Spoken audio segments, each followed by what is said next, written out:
Glória a Deus. Boa noite, queridos. Que a graça e a paz repouse sobre você, amém?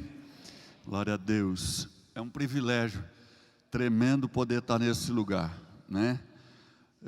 Eu estava ali adorando ao Senhor e algumas coisas começam a passar pela cabeça da gente, sendo trazidas à memória. E uma das coisas que me veio à mente nesse momento foi assim, que no mês de janeiro de 1992, ou seja, já vão 27 anos atrás, eu estava sentado naquele cantinho ali, ouvindo a palavra de Deus pelas primeiras vezes, e foi ali que eu entreguei minha vida para Jesus. Um pouquinho depois, no meio de uma conferência missionária, também aqui, aí eu estava sentado aqui no miolo, aqui assim, e eu me lembro quando Deus começou a falar comigo sobre o nascimento do meu chamado pastoral, o meu chamado para o ministério. E hoje eu tenho o grande privilégio de estar servindo a Deus na igreja, né? Isso é precioso, queridos. São coisas que Deus vai fazendo e que muitas vezes não passam pelo nosso coração. É aquilo que a palavra de Deus diz, né? Ele faz, existem coisas na nossa vida que nós não pensamos, nós não imaginamos, nós não sentimos, mas Ele faz, né? Ele faz. Aleluia. Nos últimos tempos, Deus tem falado bastante conosco através do pastor Jean, pastor Guto, bastante sobre a questão de nós observarmos de maneira atenta a questão de uma vida religiosa apenas, né? De sairmos, de deixarmos de lado uma vida religiosa e termos uma vida cristã mais rica, mais viva, mais cheia da presença de Deus e do agir do Espírito. E algumas vezes eu parei diante de Deus e comecei a questionar o Senhor e dizer: Senhor, por que tantas vezes esse tema? Por que o Senhor está falando tanto isso? Eu quero ver isso para a minha vida. E várias vezes, alguns confrontos da parte de Deus vieram na minha vida e eu tive que parar e olhar para Deus e dizer: Deus, a minha atitude está sendo uma atitude meramente religiosa. Eu estou simplesmente cumprindo com um ritual que está sem sentido, que está sem valor. E então eu venho desfrutando do privilégio de olhar para Deus e dizer: Deus, eu estou agindo dessa forma e eu quero mudanças. Eu quero mudanças. E quando foi pedido, o pastor Jean delegou esse dia para mim, para que eu estivesse ministrando, Deus começou a trazer algumas coisas ao meu coração e eu quero compartilhar isso com você.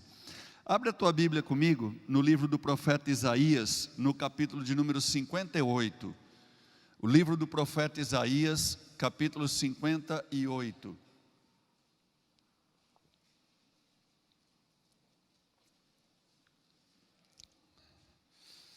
Eu queria falar com você sobre o atrair o agir de Deus. Ações concretas, atitudes, postura de coração que atraem o agir de Deus, tá bom? O texto diz assim, Isaías 58, a partir do verso 1: clama a plenos pulmões, não te detenhas, ergue a voz como a trombeta e anuncia ao meu povo a sua transgressão e à casa de Jacó os seus pecados. Mesmo nesse estado, ainda me procuram dia a dia, têm prazer em saber os meus caminhos, como o povo que pratica a justiça e não deixa o direito do seu Deus. Perguntam-me pelos direitos da justiça, têm prazer em se achegar a Deus, dizendo: por que jejuamos nós e tu não atentas para isso? Por que afligimos a nossa alma e tu não o levas em conta? Eis que no dia em que jejuais, cuidais dos vossos próprios interesses e exigis que se faça todo o vosso trabalho. Eis que jejuais para contendas e rixas, e para ferires com punho iníquo. Jejuando assim como hoje, não se fará ouvir a vossa voz no alto. Seria este o jejum que escolhi? Que o homem um dia aflija a sua alma, incline a sua cabeça como o junco, e o estenda debaixo de si panos de saco e cinza? Chamarias tu a isto jejum e dia aceitável ao Senhor? Verso 6: Porventura não é este o jejum que escolhi? Que solte as ligaduras da impiedade, desfaça as ataduras da servidão, deixes livres os oprimidos e despedaces todo o jugo. Porventura não é também que repartas o teu pão com o faminto, e recolhas em casa os pobres desabrigados, e se vires o nu o cubras, e não te escondas do teu semelhante? Então, verso 8: romperá a tua luz como a alva, a tua cura brotará sem detença, a tua justiça irá diante de ti, e a glória do Senhor será a tua retaguarda. Então clamarás, e o Senhor te responderá, gritarás por socorro, e Ele dirá: eis-me aqui. Se tirares do meio de ti o jugo, o dedo que ameaça, o falar injurioso, se abrires a tua alma ao Senhor, ao faminto, e fartares a alma aflita, então a tua luz nascerá nas trevas, e a tua escuridão será como o meio-dia. Aleluia. Verso 11: o Senhor te guiará continuamente, fartará a tua alma até em lugares áridos, e fortificará os teus ossos. Serás como um jardim regado, e como um manancial cujas águas jamais faltam.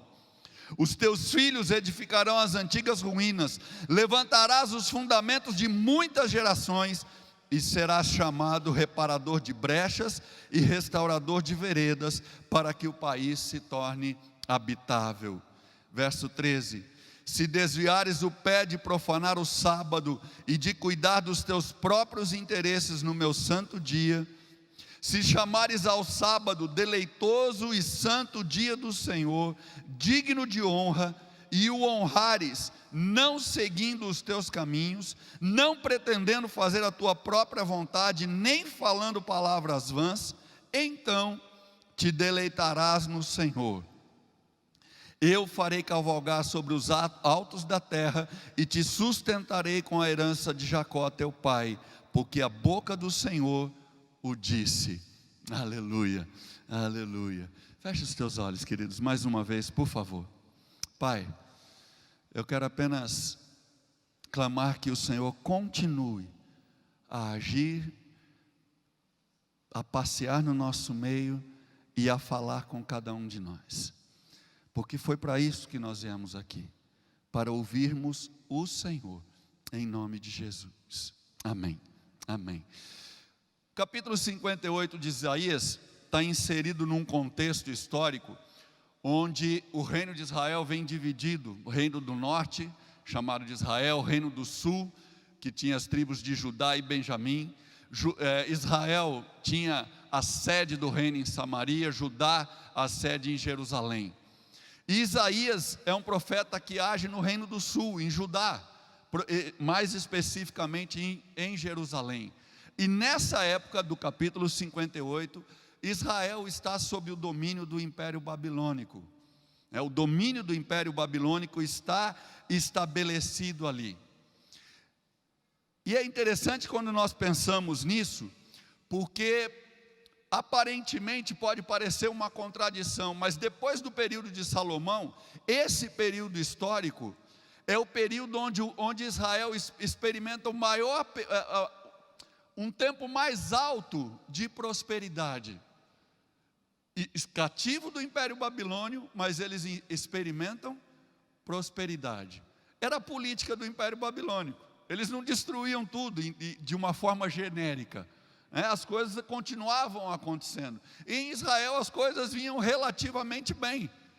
Então o povo teoricamente estava caminhando dentro daquilo que Deus exigia, daquilo que Deus queria, daquilo que Deus havia ensinado ao seu povo. Só que no meio desse trajeto todo, o povo começa a fazer um questionamento. E é aí que eu gostaria que você se permitisse que Deus tocasse em você e falasse com você sobre práticas que podem ser meramente religiosas na nossa vida, no nosso caminhar, no nosso dia a dia. Você certamente já fez perguntas como essa. Você certamente já fez perguntas como essa para Deus, para o pastor, para um presbítero, para um irmão na fé, uma irmã. Você certamente já fez essa pergunta: por que é que eu oro tanto? Por que é que eu busco tanto a Deus e eu não vejo Deus me dar as respostas? Por que é que as coisas não estão acontecendo? Você já fez essa pergunta? Por que eu não vejo? Por que há tanto tempo eu estou buscando e eu não vejo as coisas acontecerem? É essa a pergunta que o povo de Israel está fazendo naquela hora. Eles estão levantando e estão gritando a voz: por que, Senhor? Nós estamos jejuando, nós estamos orando, nós estamos fazendo, estamos trazendo as ofertas para o culto, a gente vem para o templo. Por que o Senhor não nos responde? É em vão tudo aquilo que nós estamos fazendo? Quantas e quantas vezes a nossa fé, ela já foi confrontada e conflitos aconteceram, da gente chegar a dizer, eu não sei se você já passou por isso, mas eu já passei, de eu parar diante de Deus, olhar para o Senhor e dizer assim: Senhor, será que vale a pena tudo isso? Será que vale a pena continuar crendo? Será que vale a pena continuar fazendo, continuar insistindo, continuar, até quando vai? Às vezes essas perguntas, elas ecoam dentro do nosso coração, mas a gente não põe elas para fora, porque a gente tem medo, a gente tem vergonha, a gente não sabe o que pode retornar dessa exposição. Mas, queridos, é justamente nessa hora que Deus chama o profeta Isaías e começa a dar uma ordem para ele e diz para ele: grita a plenos pulmões e ergue a tua voz como uma trombeta. Deus olha e diz para o profeta: pode erguer a voz, pode gritar para esse povo, porque eles precisam me ouvir, e eu tenho uma resposta para dar para eles. Eu tenho algo para dizer para eles, para que eles possam entender por que é que eu não estou respondendo para eles, por que é que as coisas não estão acontecendo como eles desejam e buscam. Qual é a razão? Qual é a razão para isso?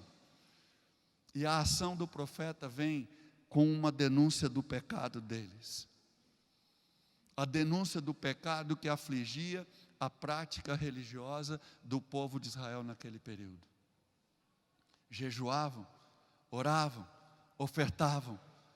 Deus, cadê o Senhor? Deus, cadê as tuas respostas? Por que não muda? Questionamentos que muitas vezes nós temos e dizemos: Senhor, por que a minha família continua vivendo essa mesma condição? Por que o meu casamento, os meus relacionamentos, as minhas amizades, o meu trabalho, a vida profissional, por que eu não consigo subir os degraus que estão diante de mim? Queridos, nós precisamos perder o medo de fazer as perguntas certas, mesmo que elas sejam essas. Eu não preciso ter medo de fazer a pergunta. Muitas vezes nós não fazemos a pergunta porque nós temos medo da resposta, porque nós não sabemos qual é a resposta que pode vir. Qual é a resposta que pode vir? Deus começa respondendo, denunciando o pecado, e olha para eles e diz: vocês fazem tudo isso, é verdade, eu estou vendo as orações, eu estou vendo os jejuns, eu estou vendo as perguntas, eu estou vendo o coração de vocês. Olha que coisa tremenda no verso 2, vocês me procuram diariamente. Deus estava dizendo para eles: vocês me procuram todos os dias, vocês têm prazer em saber aquilo que eu quero ensinar, os meus princípios, os meus valores.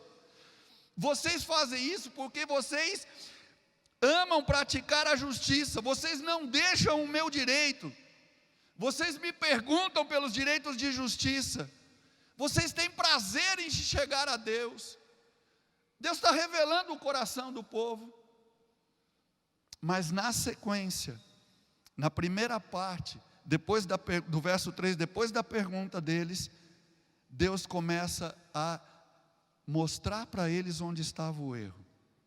Eles olham e dizem assim: quando vocês jejuam, vocês fazem isso procurando os seus próprios interesses e exigem dos outros que eles cumpram o seu trabalho. A primeira denúncia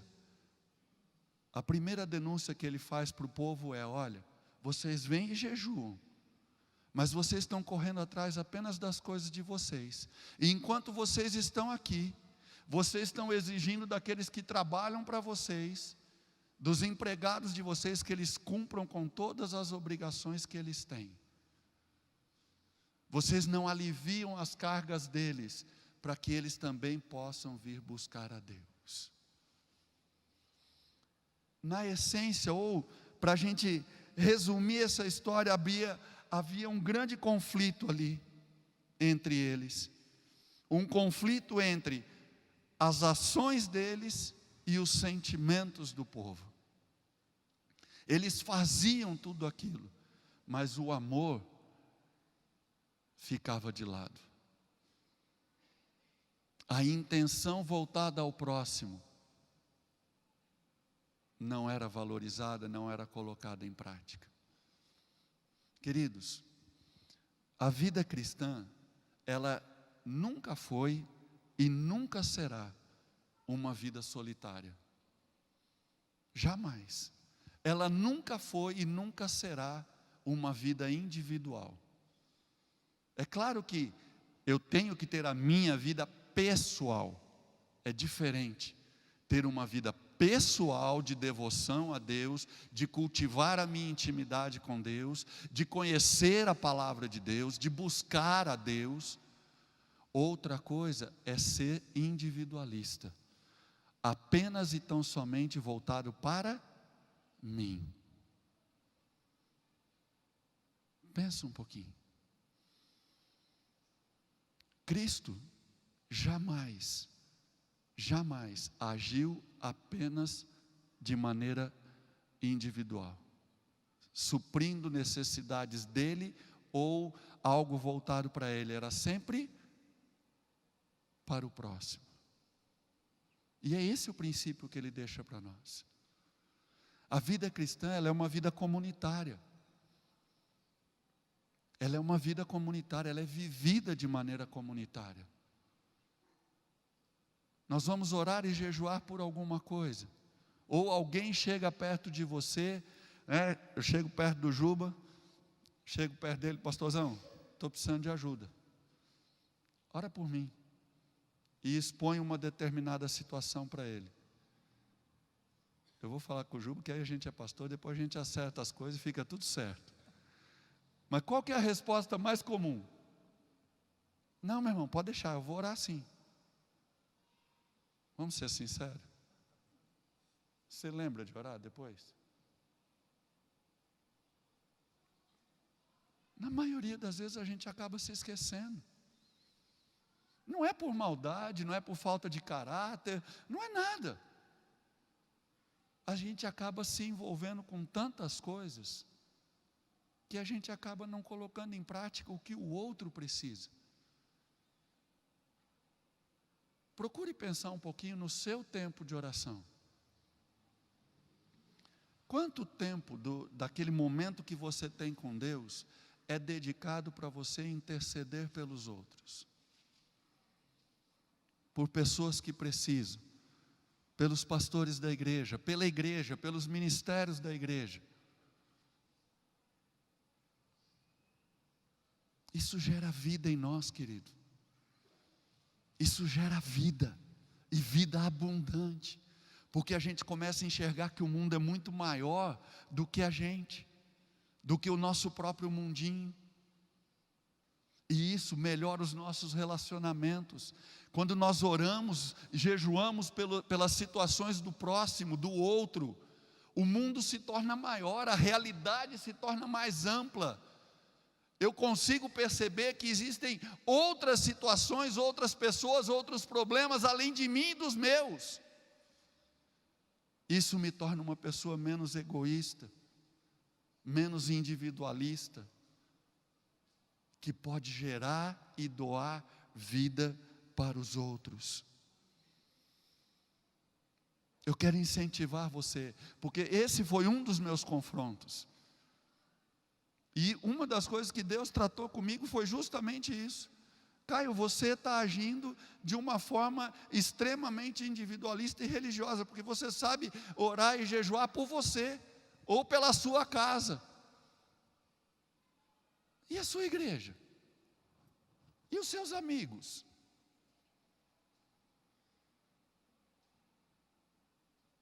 Às vezes a gente não deixa que isso venha ao nosso encontro. E nós precisamos abrir isso, abrir o nosso coração para isso. Se você se lembrar de Apocalipse capítulo 2, verso 4, a mesma denúncia é feita para a igreja de Éfeso. Deus começa a listar um monte de coisas boas que a igreja de Éfeso tinha. E Deus vai falando, você tem bom isso, você tem de bom, você tem de bom, você tem de bom, mas tem uma coisa. Você deixou de lado o amor. Você deixou de lado a ação amorosa. Na última quinta-feira, na Tarde da Esperança, eu tive o privilégio de estar aqui ministrando e terminando, semana passada, não essa semana, semana passada, terminou o culto, uma senhora tinha ligado aqui na igreja, a Patrícia estava aqui abrindo, preparando o templo, e eu estava ali na secretaria antes de começar a Tarde da Esperança, tocou o telefone, eu fui lá e atendi o telefone, uma senhora, eu estou precisando de ajuda, eu achei esse telefone, me deram esse telefone, na verdade eu acho que ela tinha ligado para uma outra igreja presbiteriana que tem aqueles Disque Paz, eu ouvi mensagens e eu achei esse telefone e eu estou ligando aí, e eu estou pensando em suicídio, eu estou assim. Eu falei assim, a senhora consegue vir para cá agora? Ela falou, eu consigo, eu chego. Eu falei, então vem. Deu alguns minutos, a gente estava começando a Tarde da Esperança, a mulher chegou. Veio, me contou uma história, a história da vida dela, fiquei um tempo aqui com ela. E eu fiz uma coisa que há muito tempo eu não fazia. Ela olhou, ela tinha uma necessidade financeira naquele momento, e eu ajudei ela. Que é uma coisa que eu não fazia muito tempo, e eu sou meio retraído com algumas coisas, principalmente quando as histórias vêm muito cheias de sofrimento, de dor. Mas naquela hora em que eu ouvi, o Espírito Santo disse para mim claramente, pode ajudar porque é verdade. E eu fiz o que eu podia fazer por ela naquele momento. Sabe o que acontece depois? A gente começa a ficar colocando em dúvida aquilo que a gente fez. Mas e se essa pessoa me enganou? E se essa pessoa só contou uma história para mim? E se ela pegou a ajuda que eu dei para ela e foi fazer uma coisa diferente? E se nada daquilo for verdadeiro? Qual é o problema?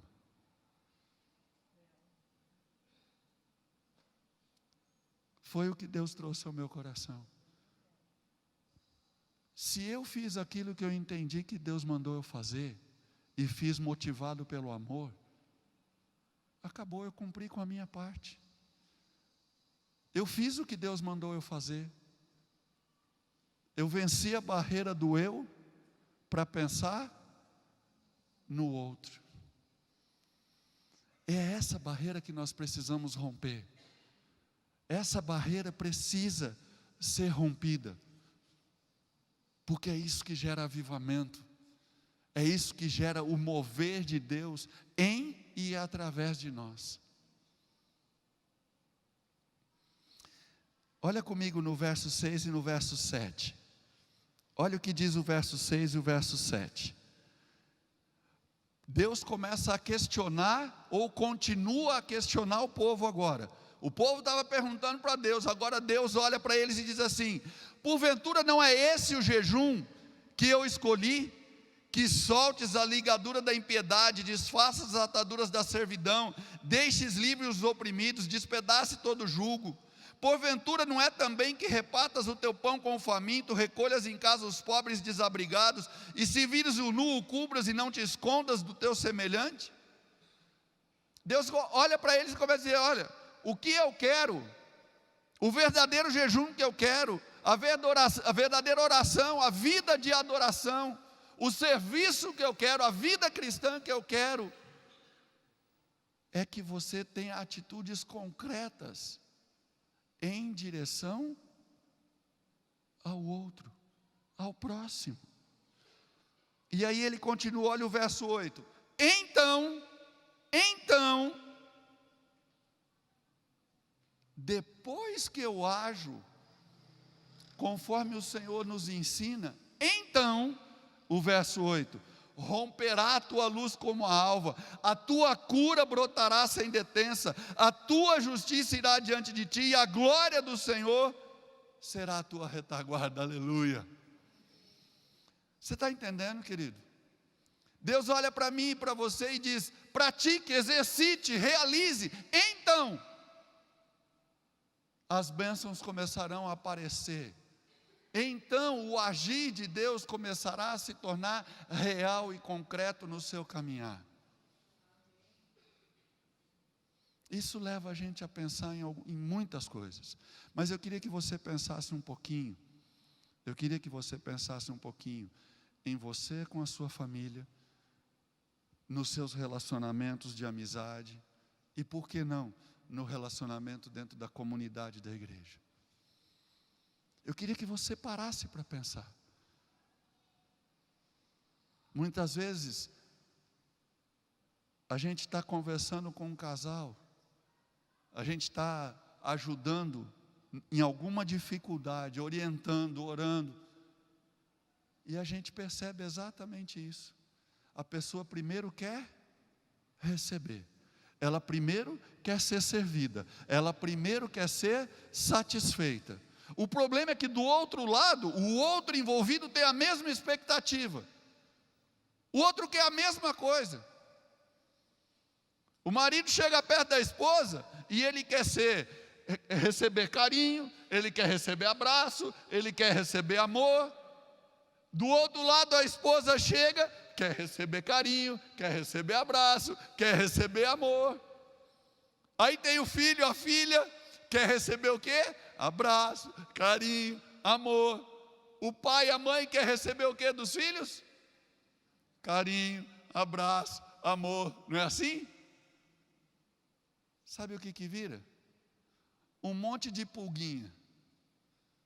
Só que não tem cachorro nenhum para sugar. Não tem de onde sugar lá, porque está todo mundo se sugando, todo mundo quer sugar. E aí a gente se perde. E Deus inverte a situação, olha para mim e para você e diz: olha, faz primeiro, dê primeiro, ore pelo outro primeiro, jejue pelo outro primeiro, busque pelo outro primeiro, então as coisas se manifestarão em você e através de você. Aí vai vir no verso 9 e 10, resposta ao seu clamor, resposta ao seu pedido de socorro. Se você deixar de lado o menosprezo, o pedido de socorro do próximo, se você parar de negligenciar isso, então começa a haver transformação. Queridos, eu e você só mudaremos, nós só seremos transformados quando deixarmos de olhar para nós mesmos. Quando tivermos a ousadia, como diz o verso 11, de permitir que o Senhor nos guie de maneira contínua, que Ele farte a nossa alma, mesmo nos lugares áridos. Ele vai fortalecer e fortificar os nossos ossos. E olha o finalzinho do verso 11. Então nós seremos como um manancial cujas águas jamais faltam. João capítulo 4, Jesus diz para a mulher samaritana que do interior fluiriam rios de água viva. Um manancial inesgotável. É isso que nós somos chamados por Deus para ser. E o avivamento passa por isso, nós sermos esse manancial que está jorrando, jorrando, jorrando sempre. E quando jorra de nós, vai para quem? Vai para o outro. O que nós precisamos lembrar é que, se jorra do outro, vai cair em cima de quem? De mim. E se jorra de mim, vai cair em quem? No outro.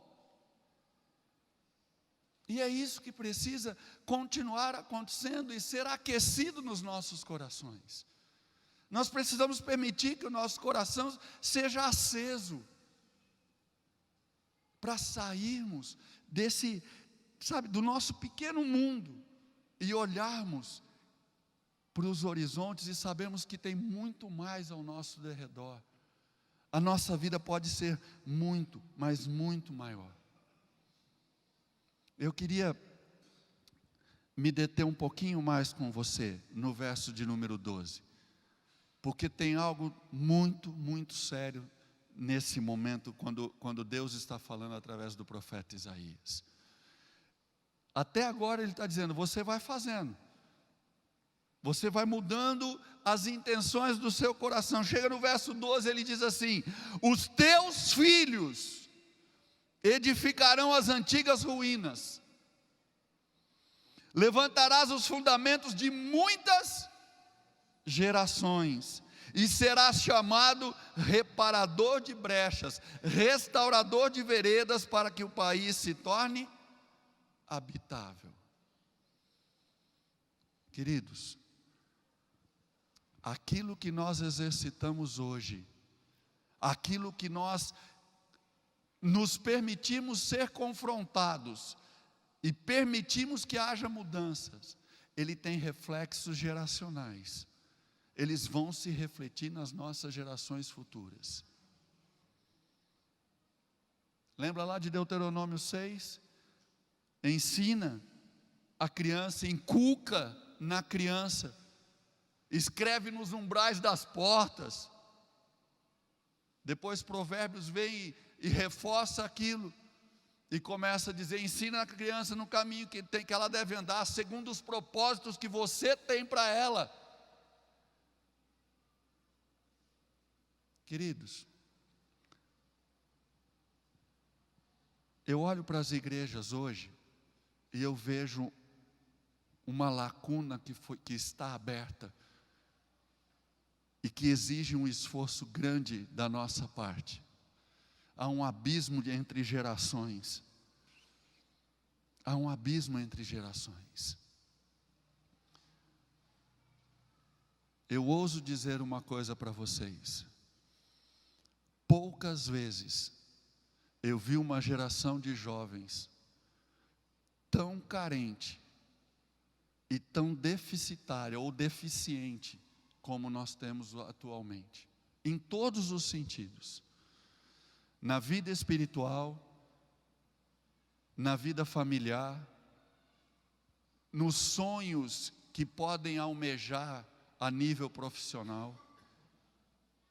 Uma geração perdida, que não sabe para onde caminhar. E o que é pior, muitas vezes com dificuldade para compreender o que nós estamos falando. A comunicação parece que não bate, não chega. Parece que aquilo que a gente tenta transmitir e mostrar não alcança, não faz sentido para eles. De quem é a culpa nesse processo todo? É a primeira coisa que a gente quer saber. A verdade é que não é uma questão de culpa, é uma questão de assumirmos responsabilidades. Houveram falhas e ponto. Não importa onde elas nasceram ou quem as cometeu, o importante é que elas existem e precisam ser corrigidas. E para que esse abismo de gerações seja transposto, nós precisamos que todos tomem as suas decisões. Que cada um tenha coragem e ousadia de olhar para si mesmo e dizer: eu preciso fazer alguma coisa. Eu preciso tomar uma decisão para ver essa mudança acontecer. Não importa se eu sou um pré-adolescente, um adolescente, um jovem, um adulto, se eu já tenho uma idade maior, não importa. Importa é que todos precisam se levantar em torno de um mesmo objetivo. Não é precioso quando nós olhamos as crianças aqui? Queridos, é precioso. Eu às vezes faço uns exercícios de imaginação, né? Aí eu estou olhando para a Marilda aqui, eu fico imaginando a Marilda com tantas crianças que ela já cuidou, que hoje já se tornaram adultos, que têm suas famílias, que têm os seus filhos. Eu estou falando da Marilda, porque a Marilda eu conheço ela faz bastante tempo, né? Mas pensem, agora, se cada um de nós não tomar a decisão de ir ao encontro nós não vamos conseguir romper com essas barreiras. E nós precisamos, queridos, nós precisamos novamente ser atraídos por Deus. Nós precisamos novamente sermos atraídos para que o amor volte a jorrar com liberdade e com intensidade. Então nós não vamos mais precisar ficar cobrando respeito, honra, educação, porque vai ser natural, vai acontecer de forma natural. O fato é que existem sementes que foram mal plantadas, ou sementes ruins que foram plantadas, e elas precisam ser arrancadas, com raiz e tudo, para que a gente possa colocar novas. E é essa a nossa luta. Não tenha medo de arrancar coisas que você sabe que já não funcionam, que não são boas. Arranque-as. Arranque-as. Vá para a presença de Deus e diga: Deus, arranca. Arranca. E semeia coisas novas. Eu tenho certeza que você já ouviu inúmeras vezes essa frase ou parecida com ela. Você não vai colher coisas diferentes se você continuar plantando as mesmas sementes. Eu gosto de comer cenoura, mas eu lanço semente de pepino. Eu adoro ser abraçado, mas eu só dou patada. Eu quero carinho e quero cafuné. Eu quero palavras de incentivo. Mas eu sou que nem um... né? Não é assim? Eu tenho que mudar. Eu tenho que mudar. Eu tenho que entender que começa comigo. E o que eu fizer agora vai influenciar as próximas gerações. Vai influenciar meus filhos, vai influenciar meus netos, eu não sei quantas gerações, mas vai influenciar. E nós precisamos ser esses agentes de transformação. Nós precisamos ser o elo de ligação. Ter a ousadia de sermos o elo que religa, não de forma burocrática, teórica, mas de forma prática, amorosa, com aquilo que nasce do trono, cai ao meu coração, e do meu coração é derramada em direção ao próximo. Feche os teus olhos um pouquinho. Eu queria que você pensasse um pouquinho no que Deus está falando com você.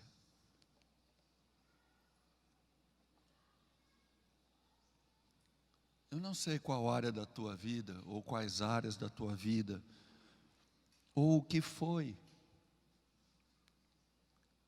que o Espírito de Deus tocou em você. Mas eu creio que Ele falou com você. E o meu desafio para você agora é: diga para você mesmo essa verdade.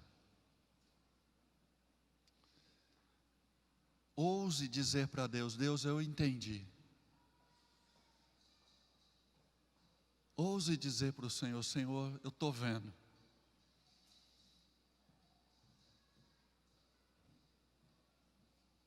E ouse dizer para o Senhor: Senhor, eu quero começar o processo de mudança.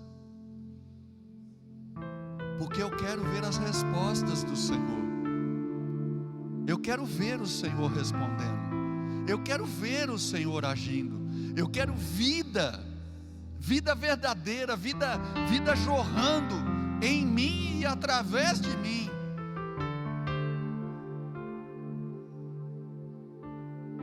Qual é a decisão que Deus quer que você tome? Qual é a decisão que o Espírito de Deus está fazendo fervilhar no teu coração nesse momento? É em relação a alguém? É em relação a algum tipo de atitude? Seja lá em que área for, o tempo de tomar a decisão é já, é hoje, é agora. Não endureça o teu coração, não ache desvios, não dê respostas evasivas mais uma vez, em nome de Jesus. Pelo contrário, talvez você, por ser mais jovem, tenha que olhar e dizer assim: eu preciso dar um passo na direção dos meus pais. Talvez você, por ser pai e mãe, tenha que dar um passo na direção dos seus filhos e filhas, um passo diferente dos que foram dados anteriormente. E o Espírito de Deus pode dar essa direção para você. Talvez você precise de um concerto com o próprio Deus. Quantas pessoas às vezes estão bronqueadas com Deus, iradas com Deus, porque não veem as coisas acontecerem, descontentes com Deus. Promova o concerto. Talvez seja com o seu irmão e com a sua irmã da igreja,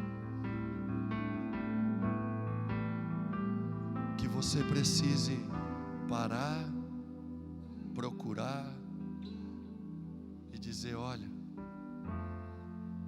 meu coração guardou algumas coisas que não deveriam.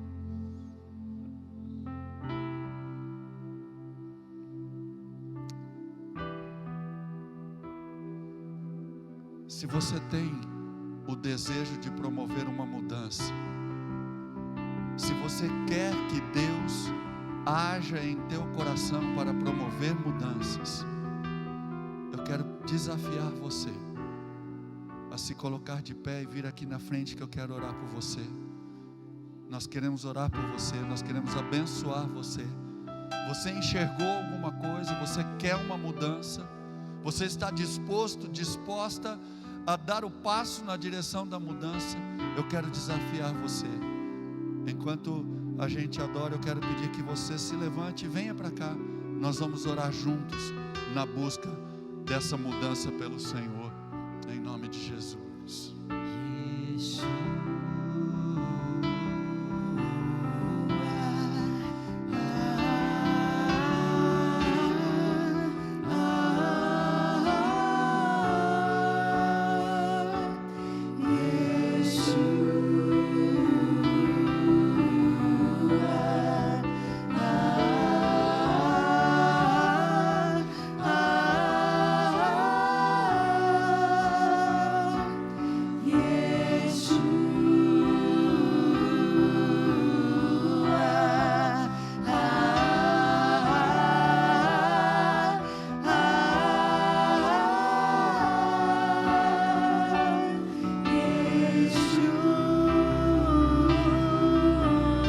Buscar a Deus, venha na direção daquilo que o Senhor te chamou, daquilo que Deus está falando com você.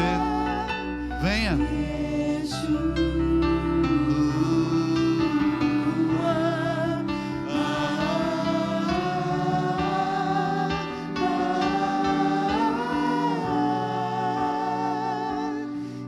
Os pastores, os presbíteros que estão aqui, venham até aqui para nós podermos orar por eles e abençoá-los.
todos ficarem em pé. Vamos ficar em pé e adorar.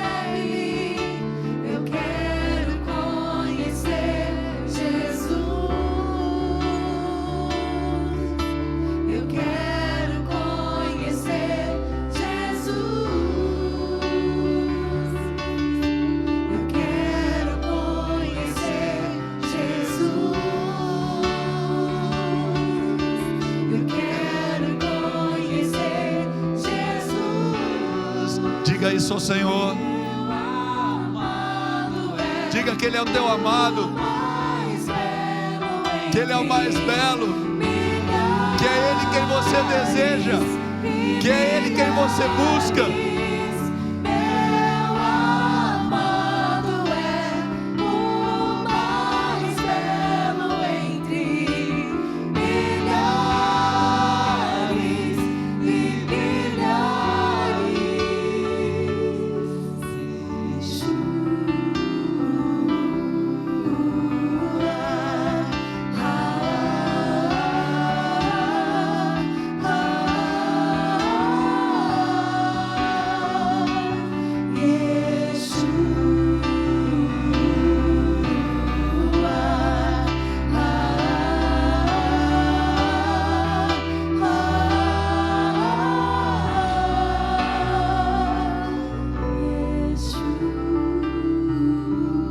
Yeshua, Senhor nosso, Deus nosso, Pai, nós estamos na Tua presença.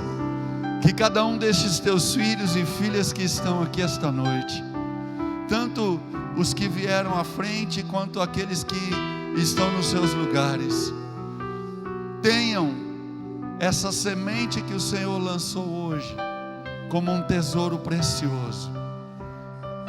Que essa semente nos leve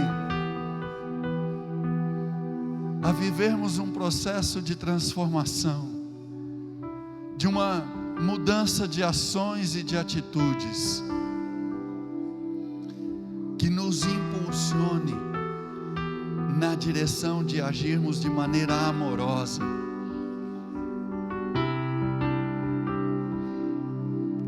de não ficarmos presos a questionamentos, mas irmos além deles. Que os questionamentos sejam como molas que nos impulsionem a ir adiante, a ir à frente, a dar passos maiores, a olharmos para o horizonte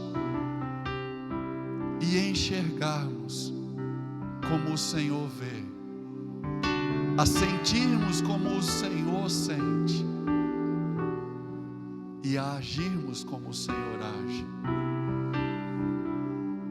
Para isso nós precisamos que a Tua graça se revele de maneira ainda mais intensa e poderosa, e nós nos rendemos a ela, nós nos entregamos a ela, porque precisamos dela.